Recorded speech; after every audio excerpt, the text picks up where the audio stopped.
উঠবে। আসসালামু আলাইকুম ওয়া রাহমাতুল্লাহ। উত্তর দেন। ওয়ালাইকুম আসসালাম ওয়া রাহমাতুল্লাহ। আসলে সালামটা আপনাদেরকে দিয়েছিলাম, কিন্তু ভাইদের উত্তর দিলে একটু সুবিধা হয় বেশি। তো একটা টোটো আসছে, টোটোটা পেড়ে যাক তারপর বলছি। হ্যাঁ, তো এই যে মনোরম আবহাওয়া বা পরিবেশ, এই সময়টা কিন্তু দেখে দিই পরিবেশটা, মাশাআল্লাহ। আর আমরা 3 নক্ষত্রে বেরিয়েছি এখন আপাতত একটু হাঁটাচলা করার জন্য। এই মোমেন্টটা আসলে সবারই আছে, কি মনে হয় আপনার, কি মনে হয় এই মোমেন্টটা কি সবাই পায়? দু চার কথা বলুন এই মোমেন্টটার জন্য, এই আবহাওয়াটার জন্য। আপনি বলুন না। ভালো ব্লগ করতে পারে না, আর ও তো বলবেই, আগে আপনার কাছ থেকে নিয়ে গেছে। কি বলবো, হ্যাঁ আসলে আমাদের সময় হয় না, অবসর হয় না, তাই আমরা প্রথমে মামা ভাগ্নেতে বেরিয়েছিলাম একটুকু মানে যাক হাঁটাচলা করবো, একটু ঘোরাঘুরি মনোরম দৃশ্য দেখবো, প্রকৃতি। হুম। তারপর আমাদের মনোরম সাহেব চলে এলেন, সম্মানীয় আমাদের মনোরম সাহেব। তো তারপর আমরা বাইকে চেপে পড়লাম।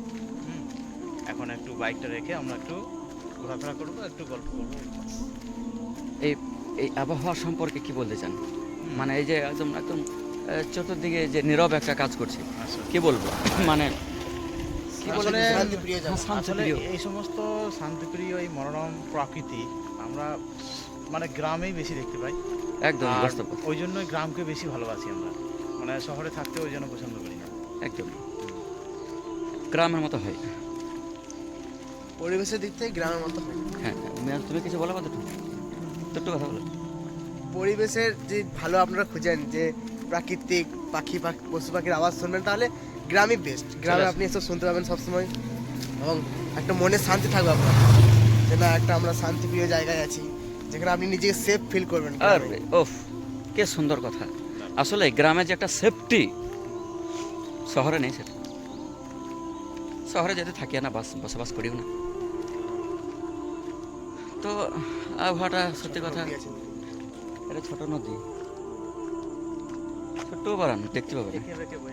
এঁকে বেঁকে নদী নদী নদী সোজা যেতে যদি সঙ্গে যেতাম তোর সারা জীবন ভোর, তারপর যাই তা না হয় তুই গেলি বেঁকে, তারপর বাকিটা আপনি বলে দেন। তবে সব কিছু একজনকে জানতে হবে, এটা কোনো বিষয় নেই। কিছু কিছু না জানাও জ্ঞান বটে।